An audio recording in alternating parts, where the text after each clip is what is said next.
কৰ্মত বিশ্বাস যাৰ হিয়া তথা কন্ত হৰি আতি হয় দূৰহন্ত তাৰ দূৰত বিদূৰহন্ত তাৰ অহংকাৰ থাকন্তেও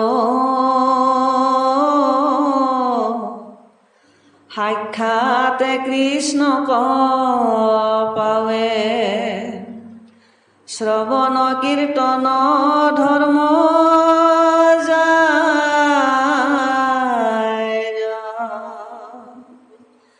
কৃষ্ণ এই সহযোগীৰ বাক্য হ'ল এনেধৰণৰ, কৰ্মত বিশ্বাস যাৰ হিয়াত থাকন্ত হৰি আতি হয় দূৰ হন্ত তাৰ দূৰত বিদূৰ হন্ত তাৰ।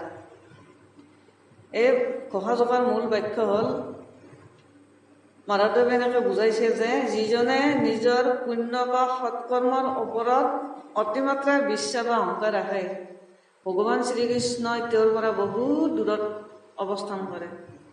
কৰ্মত বিশ্বাস বা অহংকাৰ মানুহে যেতিয়া দান ধৰ্ম যাগ যজ্ঞ আদি সৎকৰ্ম কৰি ভাবে যে ময়ে এইবোৰ সৎ কাম কৰিছোঁ, তেওঁৰ মনত এক গোপন অহংকাৰৰ সৃষ্টি হয়।